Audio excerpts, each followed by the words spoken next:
আসসালামু আলাইকুম, কেমন আছেন সবাই? চলে আসলাম আরেকটি নতুন রেসিপি নিয়ে। আমি আজকে তৈরি করব ডিম, আলু আর ময়দা দিয়ে একটি নাস্তার রেসিপি।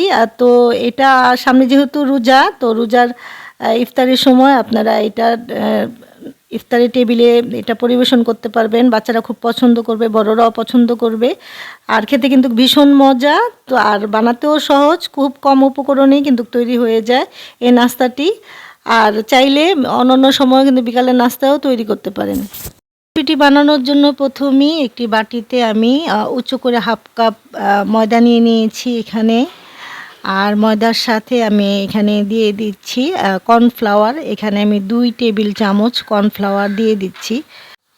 ইচ্ছে করলে এখানে চাউলের গুঁড়াটাও ব্যবহার করতে পারবেন। আর দিয়ে দিচ্ছি স্বাদমতো লবণ। এখানে আমি হাফ চা চামচের একটু কম লবণ দিয়েছি।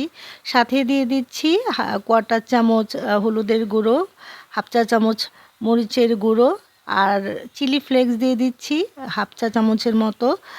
আর এখানে আদা বাটা দিয়ে দিচ্ছি কোয়ার্টার চামচের মতো। সব কিছু দিয়ে অল্প অল্প করে পানি দিয়ে এটাকে আমি ভালো করে মিশিয়ে নিব। বেটারটাতে পানি আমি একবারে দিব না, অল্প অল্প করে দিয়ে তৈরি করব। একবারে পানি দিলে কিন্তু এটা দলা পেকে যাবে। তো একটু একটু করে পানি দিয়ে ভালো করে এটাকে স্মুথ করে মিশিয়ে নিতে হবে। মিশিয়ে নিয়ে এটাকে আমি ঢেকে রেস্টে রেখে দিব 10 থেকে 15 মিনিট। এখন আরেকটা বাটিতে আমি এখানে নিয়ে নিলাম 2টা ডিম। ডিমটাকে কিন্তু আমি অবশ্যই কিন্তু ফ্রিজ থেকে আধা ঘন্টা আগেই বের করে রাখতে হবে। আমি বের করে রেখেছিলাম। আর এখানে দিয়ে দিচ্ছি 1 কাপে 3 ভাগের 1 ভাগ গ্রেট করা আলু। আলুটাকে আমি ভালো করে ধুয়ে চিপে নিয়েছি পানিটা। আর এখানে দিয়ে দিলাম 1 কাপে 3 ভাগের 1 ভাগ পেঁয়াজ কুচি, 3টা কাঁচামরিচ কুচি। দিয়ে দিচ্ছি স্বাদ মতো লবণ। আর হাফ চা চামচের একটু কম আমি লবণ ব্যবহার করেছি। আর দিয়ে দিচ্ছি হাফ চা চামচ গরম মশলার গুঁড়ো। এখন সব কিছু ভালো করে মিশিয়ে নিব যাতে করে ডিম, পেঁয়াজ আর অন্যান্য উপকরণগুলো ভালো করে একসাথে মিশে যায়। আর দিয়ে দিলাম এখন ধনিয়া পাতা দিয়ে ভালো করে মিশিয়ে নেব। এখন একটি ফ্রাই প্যানে আমি রান্নার তেল দিয়ে দিচ্ছি। এখানে আমি 3 টেবিল চামচের মতো রান্নার তেল ভালো করে একটু গরম করে যেই মিশ্রণটা বানিয়ে রেখেছিলাম ডিমের, সেই মিশ্রণটা এখানে আমি ঢেলে দিলাম।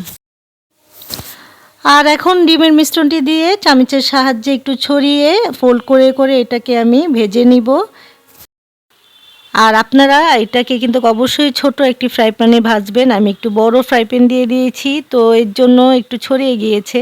তো আমি এটাকে একটু ফোল্ড করে করে উল্টে পাল্টে এটাকে ভেজে নিলাম।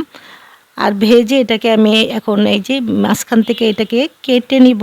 কেটে আমি আমার পছন্দ মতো এটাকে শেপ করে দিচ্ছি। একটু মোটা মোটা করেই আমি এটাকে কেটে নিয়েছি।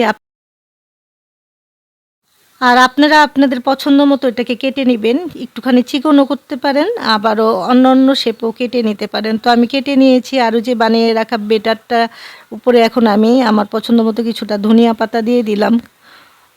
আর ধনিয়া পাতা দিয়ে এটাকে একটু মিশিয়ে নিব। আর আমার বেটারটা কিন্তু একদম তৈরি। এখন নাস্তাটা আমি ভেজে নিব।